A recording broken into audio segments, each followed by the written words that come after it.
It's 5:30. I'd like to call the meeting to order. Our first item is our pledge.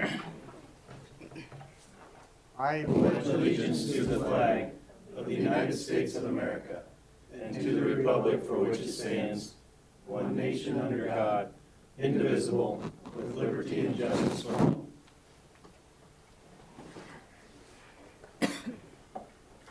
Mr. Vice Chair, could you read our mission statement? The mission of the Marshall Public School District is to educate, support, and prepare all learners for success. Thank you. Moving on to approval of the agenda. Motion to approve. Do I have a second? Second. Any additions? Hearing none, please vote.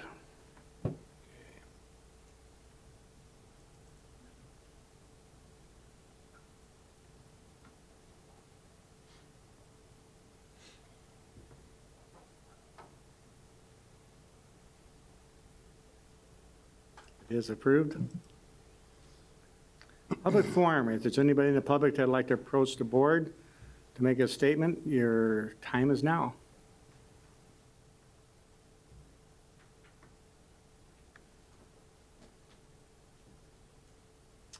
Moving on to our mentor induction program.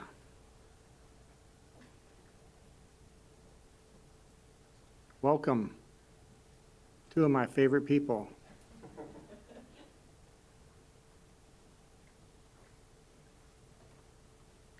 At least one of them, so. That's not me. So Deanne told me 5 minutes ago I have to open with a joke. So I got as far as, what did the mentor say to the mentee? I don't know, that's as far as I got. I told you I'd get a laugh at least out of it. Bill laughed. We wanted to share a little bit of our mentor instructional update with you guys tonight. Just some data that I think is fun to look at. This fall, we started with 14 new teachers in Marshall Public Schools. 6 of those teachers were new to the profession, so you're kind of a mix of people. 6 additional teachers transferred positions within the district this year. And for comparison's sake, last year we had 27 teachers new to Marshall Public Schools, and there were 17 transfers within the district last year, so a lot lower numbers this year. And this last year is our first year with the mentor program, so a lot of factors involved, but we'd like to say that it had a lot to do with this. Yeah, that's what we're going with. All right. So am I doing this one? It doesn't matter. I think I got this one. That's fine. So the mentor program, kind of what this looks like as an overview, with adding Beth's position last year, we still have all the new teachers in the district get a mentor, and then they meet to support needs at site level. That's a partner teacher, a peer teacher, someone within the grade level that's there every day right by them. And that's the purpose of that program, is to promote professional growth, that dialogue, that discussion, the daily, hey, I don't know how to do this, or tell me how this works in your classroom kind of thing. And then all new teachers in the district, whether they're in the part of the induction program or not, they meet with the 2 of us monthly throughout the school year, and just we pick some common themes and things that new teachers might have questions about, that sort of thing, and we just answer questions they have. We brought in a speaker talking about EL needs and that kind of thing, various topics throughout the year. I'm going to let Beth talk about the instructional coaches, the part she's doing. Yep, so the instructional coaching, since it's part of my job, or 50% of my job, I work with 8 teachers throughout the school year, and we work up to 100 minutes monthly is what we meet with. We meet a minimum of 2 times a month is what we have set up, and then on an as-needed basis, we'll meet throughout the month. And then you can see we meet regularly to support their instructional needs. Last year, when the teachers that we chose that I was working with, we went with all brand new teachers to Marshall Public School, and those also that were brand new to the teaching profession. And so this year we decided to do it a little bit differently, and I work with a variety of people. I do have some teachers that I work with that are brand new to Marshall and brand new to the profession, as well as other experiences and different things. So a wide variety this year, which has really been enjoyable. Our focus and the focus of the New Teacher Center really is on student achievement. We're empowering the teachers through different tools, which we have, using those high leverage tools we have that there at the end. But the main focus is at student achievement. We want to empower the teacher so we can increase the students in their classroom and their growth. And then you can see we promote professional growth through dialogue and reflection. So there's the different tools that we use. We have the planning conversation guide, which is really planning a lesson. We have analyzing student learning, which is looking at any type of assessment. It could be a formative, It could be a common assessment. It could be just a ticket out the door. We can look at a variety of things, and then what do we need to do next based on the information that we've gathered? And then there's also some classroom management tools, lots of different tools we use, and it's all based on the need of the teacher. So when I'm working with one teacher, it doesn't look the same to the next teacher that I might go to a meeting with. So based on the needs of the teacher. So the new teacher center model, which is what the model we're following for the instructional coaching, we're working with the co-op, the Southwest West Central Co-op. They brought the new teacher center to Southwest Minnesota last year. Jeremy and I are in year 2 of the cohort, along with 5 other area schools. We're all working together through it. It recommends an internal instructional coach trains with them, and both Jeremy and I are training with them again this year, and then we'll get into, we also have Sherry training in year 1 with a new cohort this year. So I kind of already went over this, but if it's a full-time person, that they work with no more than 15 mentees, and for 180 minutes a month. And so that's why you think, oh, only 15 people, but it's very intensive. And we do very specific things with those staff members. And then since I'm a half-time instructional coach, then because of that, I work with 8 teachers this year in the district. Like I mentioned, Jeremy and I are in year 2. Year 1 is all about learning the tools that they have. They're high-leverage tools. And then year 2, we haven't learned any new tools. It's just how do we make and use those tools even better. Like the training we had last week was all about using the tools with our I would say our EL students, but with all teachers, how can you use the tool to meet the needs of all the diverse learners in your classroom? We've talked about equity. We've talked about lots of different things in the trainings this year. And we are almost finished, so it's 4 sessions, 8 days of training year 1 and 8 year 2, and we'll finish up already our year 2 next month, just in a couple weeks, actually. You want to talk about this, Bert? So Beth talked about the trainings that we go to. There's a lot of other support that comes as part of this as well that we participate in. There's a leadership team. So from the 5 districts that are participating, there are superintendents, there are program leads, there are instructional coaches. There's a variety of people. We talk about what's the direction we're taking, how's it working in your district. That's really been a big piece of this for us, is that support with other districts going through the same thing. What's working there, and how are you guys doing this, and hey, I'm struggling with this, and phone calls outside of that, of the trainings even, and conferences and stuff, really talking about how is it working. It's really helped the program be successful for us. In addition to principal trainings, so each year there have been a couple trainings each year where all the principals from the participating districts get together and they get time with the trainer to talk through, this is what it looks like when the mentor's in the classroom, when the instructional coach is in there, here's what the kind of conversations they're having. That's been a big piece. And then these triad meetings, that's monthly. Beth and I meet with the principal at each site and say, here are some skills we're working on in the building. Not specific data about specific teachers, but talking about in general, what are we working on, how's this going? And the principal has questions, she can come in, or he can come and say, hey Beth, tell me about this. What does this look like? So that's been a big piece to make it work in our district. The last thing that's mentioned up is in-field coaching visits. So the trainer that comes, she comes to us, she lives in Chicago and she travels around the country and does these trainings. Twice a year she comes on site on Marshall and she'll walk in a classroom with us, and she actually models coaching. So she'll coach the 2 of us and say, here's how this looks, let me walk you through this tool. And she'll watch Beth doing an observation, give Beth feedback specific, just like she does with the teachers. So a lot of modeling taking place, so building to success with that program. Last year, we can talk about this one together. We did a survey in the fall and then again in the spring, just asking teachers level of understanding of some of the different concepts that we knew we were going to cover, and then we reviewed it in the spring. The survey results in every area were increased. You can read the results in there yourself on some of the top ones, but very excited about the data that we got back at the end of the year with. And we gave the same survey to all, so we had a specific survey for the teachers that I worked specifically with last year, and then as well as a survey for all of our new teachers, so then we could kind of have a comparison as to the people that I specifically worked with in comparison to the people that I didn't specifically work with. So that's some of that data in there. But yeah, like Jeremy mentioned, we were excited when we saw this data. The kind of the exciting part too, if you want to call it exciting, is we shared our information and the questions with other people the other 5 school districts, and they gave the survey as well, so we can kind of compare results, like what did you guys learn from your staff, and vice versa. As well as New Teacher Center, they give their own very comprehensive survey at the end of the year, and they do that at the end of every year, and then they tell us after we've employed the program for 3 years, so the end of next year, then they can start to give us some data and some trends that they're seeing based on the information they receive from the people that they survey. So we have our own in-house survey, but then New Teacher Center looks at it from a different perspective. So we're still a year out till we get that, but it's exciting information. Right? So our future plans is continue to monitor it using, of course, our surveys. And we also look at the achievement data as well in the specific classrooms. And last year when we were working with the trainer at the New Teacher Center, it's like, we want it right now. And she said, you got to give it a few years, you got to get the program built up, and then we'll be able to even look at the achievement data of the specific teachers that I've worked with. And then our ultimate goal, of course, is to retain staff and then also provide our current staff with ongoing instructional support, just giving them exactly what they need. So like Jeremy mentioned, we like to think that our low numbers this year were because of the mentoring program. We'll see. We'll hope it continues for next year. And then Sherry, who's going to present on guided reading, is another instructional coach in the district here, and she's participating in year 1. So they started a new cohort this year, and she's attending and learning all of the things that Jeremy and I learned last year, which is exciting. And then she's able to use those tools and strategies with the teachers that she works with at the elementary level as well as the middle school here.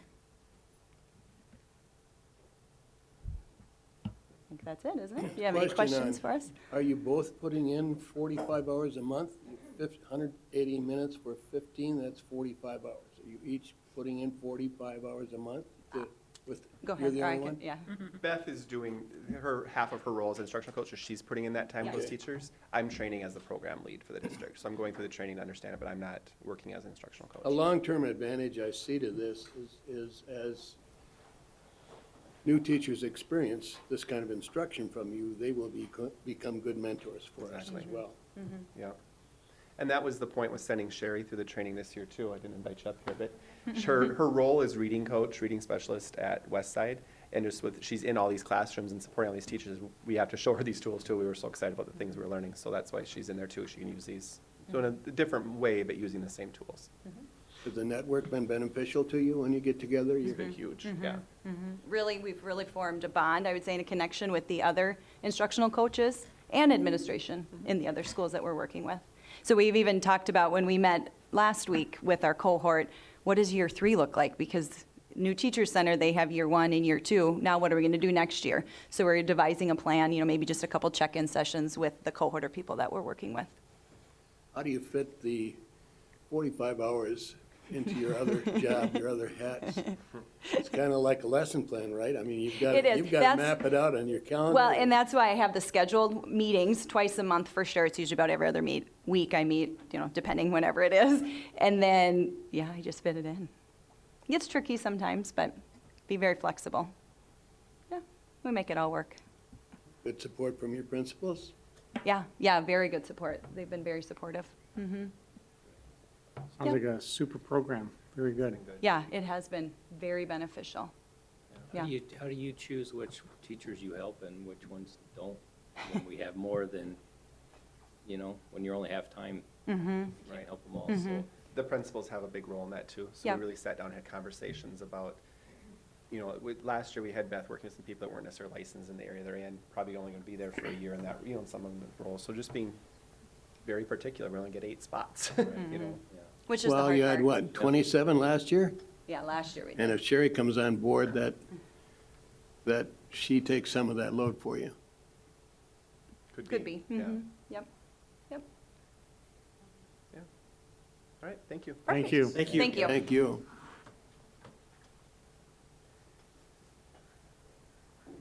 Moving on to our guiding reading presentation.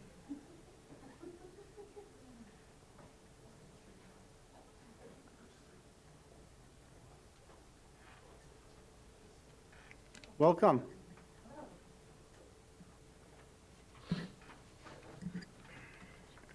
So the disclaimer I want to give before I start is that what I'm about to help present, in no way can I take any credit for. So just a disclaimer on that.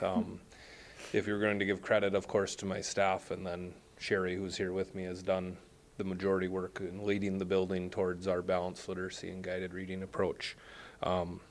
As I came in this year as a new principal, I felt like my job was to first get a good grasp on what was going on. So Sherry and I meet often, and I actually attended the guided reading workshop that the teachers did, so I could get my feet wet with it, to basically support my staff in carrying it out. It's a lot of work, it's a lot of time, so making sure they have the support they need in doing it. And then third, keeping teachers accountable, the fidelity piece of doing what we say we're gonna do and doing what's in our site improvement plan and doing what's in our world's best workforce plan. So the piece of world's best workforce that it meets, of course, is of course number 2, read well by 3rd grade.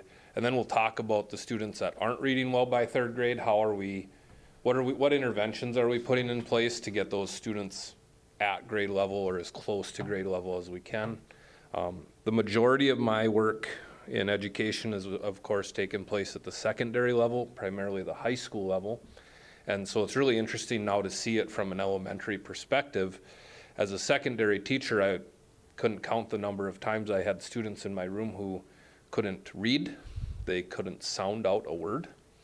And I thought, ooh, you know, can we really put a diploma in this student's hand? Are they really, you know, career and college ready when they can't read? And so it's really been exciting to see the work going on, because I feel very confident for those students moving into 5th grade that they have both the academic skills and the social emotional skills they need to be successful.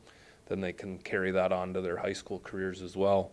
Just a couple stories. I was just at an IEP meeting before this meeting, and they were talking in the IEP meeting about a student who really struggled with writing last year, and this year was writing beautiful complete sentences, but still needed to work on capitalization and punctuation. And I thought, holy smokes, if when I taught 9th grade, those kids could come in and write a complete sentence, I was pretty pumped up about that. So I also observed a 3rd grade classroom this morning where the teacher was teaching different reading skills, reading comprehension skills, for example, inferring and making predictions and asking questions and looking at text features to figure things out. And I was like, wow, those were things I was still having to teach high schoolers. So we're building a very strong foundation for our students, which obviously relates to the 4th and 5th goal as they kind of trickle through. So I also wanted to just say that I felt that our teacher buy-in has been increasing. You know, even just as we go through this year, I've felt that teachers are really seeing their students progress, and I don't think there's anything better than a teacher can see than their students actually improving academically. That's the goal of any teacher. And so getting them to buy in hasn't been as difficult when they're seeing their students making the progress that they need to make. So another interesting story during workshop week, I actually ran into Sherry's office with the 2 title teachers, and I was super excited. I was listening to NPR, and there was an American Public Media story, documentary, and I think Tricia put a link on to the specific story I'd listened to. It's 52 minutes if you have, you know, spare time and get super pumped up about reading, which I now do as an elementary principal. And they were talking in there about how schools across the nation have been actually not following best practice in reading. Long story short, they'd been using a strategy called whole language, which basically students disregards phonics completely, and students essentially try to infer words on their own, kind of memorize or guess words as they read. And it talked about how this practice is widespread, and obviously, as you can see the graph on the right, in 2017, the percent of U.S. 4th graders below basic level in reading is, you know, somewhere around 35%, which is a pretty sad statistic. I compared that with our West Side statistics from the MCA. So 51% of students this year last year at West Side were meeting the standard or above, and then 40% of students, their reading decreased or does not meet, but we had 20% of students increase their proficiency on the MCA. So I think when you look at data and what we're doing, it's promising, although you look at a number like 51% and you really think, man, you know, but compared to the national, it is what it is. And again, I feel very confident that we're practicing best practice at Westside in terms of reading instruction. Do you have a breakdown of the achievement gap of that 39%? How many are people that are non-white? I don't have that in front of me right now, but it's not, yeah, there's still that achievement gap. You're totally correct. And we're going to actually talk a lot today about kind of how we're trying to address that achievement gap. Okay, Yep. I'll be quiet, so. No, that's okay. No, that's a good question. I should have had that. I'm not going to go a lot into the details of guided reading and balanced literacy because it's not my expertise. So Sherry will kind of handle the details, and the devil's in the details. But I will say the most important piece of this process that we've had so far is just getting interventions into place for students early, especially those students that are below grade level. And then really progress monitoring those students to see if what we're doing is actually working. And the other thing I wanted to say is, as we've found this process with reading to be fairly successful, Sherry, I, and the math teachers have been in a lot of discussions about how can we replicate this process for math as well. So I'll turn it over to Sherry. Oh yeah, we gotta hit that one. Well, the first thing we do in the fall, I'm Sherry Schneider, by the way, sorry. I also work with the 5th grade staff over in the middle school, too, with guided reading practices. But the first thing we do in the fall is we need to figure out where our students are academically, so we do a lot of screening. And along with last year's MCA scores and the NWEA scores, we put together a data folder, and all of that information is geared towards the homeroom teacher, so they're able to check the students' progress at any time. And they use that information to direct which way they're going to go with their instruction. So we just got done with our NWAs just this past week, so my job was to put all that data into their data folders, and we're checking now to make sure that we've got the right students in our Title I programs and our EL programs. And if they are making successful progress, we want to make sure they're back into the classroom as soon as we can get them back in there. That was the mid-year NWEA? The ones we Data? just did the winter. Yeah, the Yeah, mid-year. we also did Fall, that in the winter, fall, spring, too. right. Yep. Okay. So we're checking it all the time. Also, we have what we call the BAS, and it's a benchmark assessment system. And that's where the teacher individualizes an assessment so we can check their oral reading and their comprehension. Now, if that isn't matching the NWEA, we dig further and see which part they might not be getting. And that might be the phonics skills that Mr. Jelden was talking about. And we found out in that whole process that our teachers weren't comfortable teaching phonics because they didn't know themselves what that meant. So I'm the PLC leader for our reading teachers, so we spent 2 weeks studying phonics and how to go about teaching it. So with this whole process, we're finding the gaps not only in our students, but we're also finding the gaps that our teachers have and what they need. So we're spending a lot of our PLC time in training opportunities. Talking to higher ed about that as well? What's that? Are you talking to higher ed about that as well, teacher prep? Well, we're starting at Well, that's a key. That's a key. right? I mean, if they're coming in unprepared, higher ed needs to know this is what you need to be looking at. And I am meeting with Jeremy once monthly, and we're talking about all the data that I'm seeing.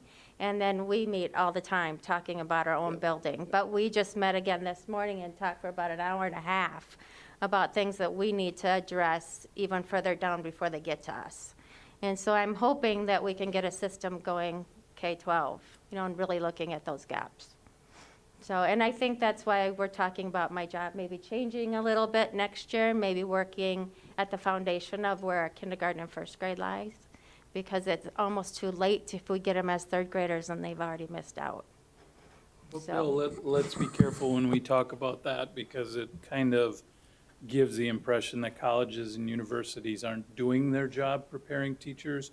And I think part of it is just that maybe they lag behind a little bit in terms of some of the new They do. research or whatever. But another part of it is there's so many different, I don't want to say curriculums, but there's a lot of different ways to teach reading. So what we use may not be the same as what any district around us uses, or vice versa, or, so it's almost like you need to teach reading concepts at the collegiate level But then when you get to the school, we have to help support and or teach them how to teach what we're using. So I just want to be careful because I understand what you you're know, saying, especially Scott. with SMSU, I think, you know, we're blessed to have SMSU here.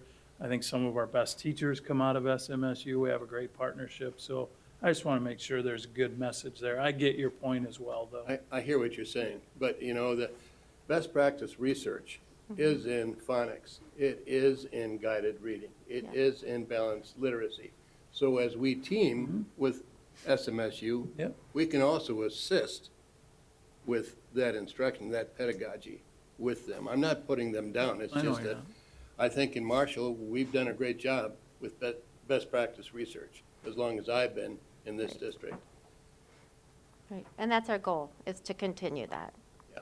So, and then the other parts, we're just that the training we're continually doing, and then here's what is happening. So the guided reading is 20 minutes with the teacher alone, and within that time, they're working on vocabulary, comprehension, word work, writing. There's a lot to get into 20 minutes. So you basically break it down into 2 days and how much time you're going to give to each section of that. But also the kids that are out within the classroom at their desk, they're also working on things that go with what was taught before the guided reading lessons even begin. And then again, this is designed around where the kids are. We have MTSS meetings that we meet every Monday, and we're checking the data, talking about the kids that aren't making the growth that we want them to make. And so it's my job to meet with that teacher and come up with intervention plans for those kids and to monitor their growth. We watch that for 6 weeks, and if they still aren't making progress or it gets to 3 weeks and they really haven't moved, we again try another plan. And if that doesn't work, then we may get EL involved with additional time. Title I may do additional time, or we may have to look at special education. So we're constantly monitoring the growth of the students. And then the special education students we have, if they're receiving services, get a double dose of guided reading, as do our EL students. They're getting 40 minutes of that a day, essentially, to try to fill in some of that achievement gap. Students that don't qualify for SPED or EL, sorry, I'll go back, then we service with title services. So one thing we found through our MTSS meetings and looking at data was that there were some students that weren't SPED, they weren't EL, they weren't receiving title, and those were kids that traditionally would fall through the cracks. And so then we basically got those students title services, or as Sherry said, interventions in the classroom as well, so. And then the progress monitoring we were talking about earlier, this kind of lets us know based on that BAS score, how far below they are to where they need to be. So we're constantly monitoring their growth, so we're trying to close those gaps in any way that we can. So we're really keeping our eyes on the kids and how they're doing. And then just to close, you can kind of see the process as it might unfold up there. I think Sherry did a nice job of explaining it, and then we'll just end if you have any questions. You know, reading is the foundation of being a lifelong learner. And as long as I've been on the board, we've always strived to make sure our kids could read. Because I think the studies are by 4th grade, if they're behind, they're going to be behind all the way through. So I am impressed that you're going to look at the earlier grades too. And I know our teaching's a tough job. It's a tough job, one of the toughest I could ever imagine. But I appreciate your dedication, and it just concerns me that the kids that are behind seem to always be behind, and it's really not their fault. They're hungry, they're homeless, they have one parent that's never home, and it's up to us to help them catch up. And I'm a big advocate for reading, so if you ever want to cry for more funding or need a lobbyist or something, well, That's me. Well, me. okay, sounds good. I appreciate what you do. Thank All right, you. thanks. Thank you. Thanks, you guys. Thank you. Moving on to our consent agenda, do we have a motion? So moved. Need a second. Second. Anything anybody like to say about that? Hearing none, we'll vote.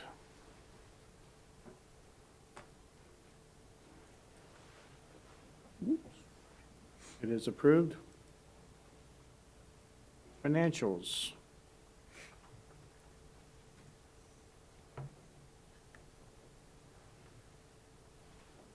I'll make a motion to talk about the financials. Do we have a second? I'll second. You're up. Yeah, there was just a couple of things I wanted to point out in the bills. There was a bill for 46, a little over 46,000 for some acoustic tiles. That was part of the gym restoration, and that will be covered by the insurance company, as well as there was a hygienist that was hired to do a report to make sure that the gym was fully clean, and that too will be covered by the insurance company. Very good. Any questions? Hearing none, please vote.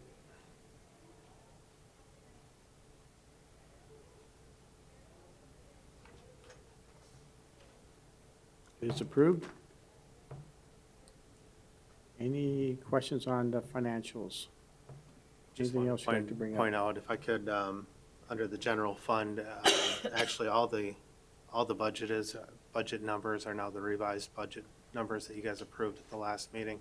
If you look at the second page under the general fund, the percentages match up a lot closer now that safety grant expenditures and revenues have been added. Thank you. Board forum, board members, anything you'd like to bring up? I thought the short MSBA workshops in the cities, the ones that I went to, were very interesting and gives you thoughts to explore different avenues. It's just too bad we couldn't stay the second day. Anybody have anything they'd like to bring up? I just was telling Aaron, he was at the same session, but I attended one on vaping, and we've had lots of discussions about vaping, and it's an epidemic. We were talking that, I think the presenters were from one of the Duluth schools, and it's amazing how much they're dealing with it. Your principals, that's their full-time job right now, is dealing with that. And they had a grant to work with, I believe it was Essentia, and they've kind of found that peer-to-peer seems to be the best way to address it. Getting students impacted by the negative effects of vaping to talk to other students, to talk about how it's ruined their lives, and physically it's put them at risk. I mean, they're talking about kids having seizures from the severe addiction that they've got to it. So it's a sad state right now. So I think conversations that we've been having about support we can provide for our district, I think we need to continue to have those and see what other best practices are out there. So that was interesting, but kind of sad as well. To maybe add on to that a little bit, one of the ideas behind peer-to-peer, I think, really was because we're adults, they don't really want to listen to anything we have to say. But when it was coming from another student or somebody who had maybe dealt with some of the effects of the issue, it seemed to hit home a little bit more. And I think that was kind of one of the messages that they were talking about as far as the peer-to-peer group. And certainly like Brian has showed us before, it's not just Duluth that's dealing with that. It's right here too. So it's a lot of things I think we need to be thinking about. Very good. Moving on to our administrators' reports. So I pulled a couple things from everyone's report. In mine, you will see some updates regarding the 2019-2020 World's Best Workforce Plan. And then, as I try to do every month, I gave some updates on buildings and grounds, referendum-related projects. And as you know, we've got several important dates coming up, bid openings and RFP responses and things like that. So next couple months are going to be really busy taking a look at all of that. In Tiffany's report, winter early childhood family education classes, I think there's 3 of them, if I remember correctly, filled up quickly. And registration for preschool classes next year is either open now or will soon be open. Those slots tend to get filled pretty quickly, and Tiffany and her staff will continue to do the best they can at being creative to come up with as many opportunities for those youngest kiddos and their families as possible. Darcy did a nice job in her report of showing some data. She talks a lot about PBIS and Tiger Pride is the PBIS version at Parkside, and she had some data in there to show reduction in behavioral referrals, so that was positive, I thought, and sometimes we wonder, is something working, and hopefully that data illustrates that we think that it is. PBIS is doing so at Parkside. Eric talked quite a bit already about literacy along with Sherry Schneider, but fourth grade book battles are ongoing right now at Westside. That's always an exciting thing for our kids. They kind of tend to get into that, and it's a great way to encourage reading and hopefully the enjoyment of reading along with that. Mary Kay's report, among other things, just an FYI, Food for Kids packing is scheduled for February 14th. I believe this is the 10th year that the middle school's been involved in the Food for Kids. That's an important thing, not only on a local basis, but also nationwide and even worldwide. There was some information in her report about the spelling bee and a lot of middle school student and group activities and opportunities. There was information about those in there. Brian's report contained information about BAR, which is building assets and reducing risks, something that we're going to be implementing at the high school. He has some staff members who are pretty excited about that, and it really focuses on primarily at-risk learners, and it's more of a grant program for the next 5 years where we'll be getting quite a bit of benefit from that. And then registration for next year is getting closer. Parochial school students and students from Lind toured the high school on January 15th. The registration book is getting ready to be printed, and they'll start that registration process soon. In Amanda's report from Maytech, there were 2 Maytech graduates, mid-year winter graduates. I believe they have both chosen to participate in the spring graduation ceremony, so we'll be able to recognize them there. And then she also shared that the targeted services and project success after-school programs that are held on Tuesdays and Thursdays, which work on math and reading and socioeconomic, emotional learning. There are 188 students involved in that right now, so those are good numbers and definitely a good support mechanism for students. Bruce's report, Grant Hoff and Nissa Bentz are this year's AAA award nominees from MHS. They were actually, their applications and essays and recommendation letters were actually reviewed at the Region 2 AA committee meeting last week. I was not a part of that. There's some athletic and activities directors and administrators who screen all of those, and they choose a winner, both a boy and a girl, for the region, and then they advance to the state competition. So excited for Grant and Nissa. Bruce also shared winter activities participation numbers, and if you do the math, the numbers are up almost 5% over last year. Some are up, some are down, but if you add up all those activities that he included, I think it's 4.6 or 4.8% increase over last year, so that's definitely trending in the right direction. Jeremy's report had a lot of information about curriculum and sort of what's happening with that. Business education, facts, industrial technology, agriculture, and social emotional learning will be purchasing curriculum for next year. If you're not familiar, we're on a 6-year rotation so that we're able to spread those costs out, and those are the curricular areas that we'll be purchasing for next year.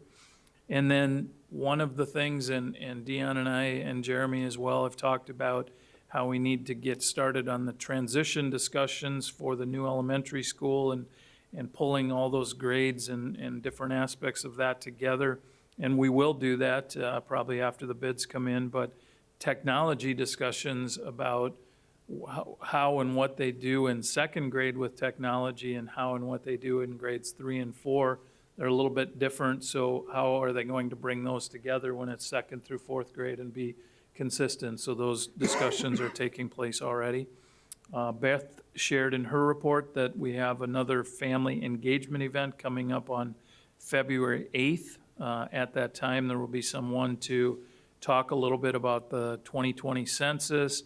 There will also be someone from MnDOT there, and we're going to have a campus tutorial for parents and families. That was one of the major takeaways from the last family engagement event is that a lot of our families have not yet, don't yet feel comfortable using campus for different things. So that's what will happen on February 8th, or one of the things that will, as a result of input and feedback from the last family engagement event.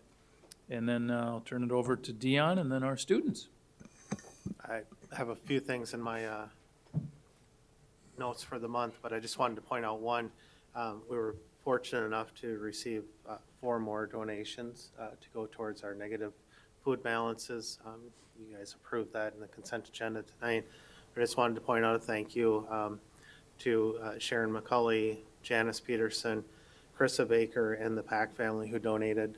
We don't request the donations, but we sure appreciate it. And those donations, along with the Sinister Brethren that donated the $2,000, goes towards families that are on the free and reduced side and spread out. We try and hit as many families as possible, so it's not just 1 or 2 families. But just wanted to point those out because they're really appreciated. Very good. And then the students. Students? Okay, for Marshall Public Schools, there is no school on the 1st and the 17th. End of the quarter was the 17th, and the start of the quarter was the 21st. For the middle school, there was a knowledgeable meet on the 6th and then the 6th and the 9th at SMSU. 8th grade conferences on the 27th. Boys basketball games the 7th, 9th, 10th, 13th, 14th, 28th, and the 31st. And girls basketball games 7th, 9th, and 23rd. And Parkside Elementary, there's conferences on the 20th and the 23rd. For Westside, there was conferences on the 28th and the 30th. And for Maytech, there's a winter graduation on the 17th. At high school, the boys basketball games are the 3rd, 4th, 10th, 16th, 18th, 23rd, 25th, 28th, 30th, and 31st. Girls hockey is the 1st, 3rd, 9th, 16th, 20th, and 31st. Girls basketball 3rd, 10th, 11th, 13th, 24th, 28th, and 30th. Gymnastics 4th, 13th, 16th, 20th, and 31st. Boys basketball 13th, 16th, 20th, 21st, 25th, and 28th. Wrestling 4th, 21st, 23rd, and 31st. Dance team 11th and 18th. Also the Sea Spectacular, it will be on the Friday and Saturday, and school will be let out 11 at 11. Are you sad about that? Yeah. Very good. Well, thank you. Moving on to our discussion items, our first reading of policies 901 through 907. Any comments? Any questions? Moving on to our action items, approval of contract with Bar Centers Incorporated. Do we have a motion? I'll move. Need a second. I'll second. Open for discussion. Hearing none, please vote.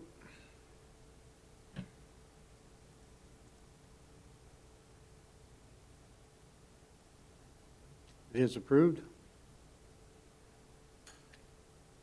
Meeting's over. We could probably set up an e-learning day for half that day.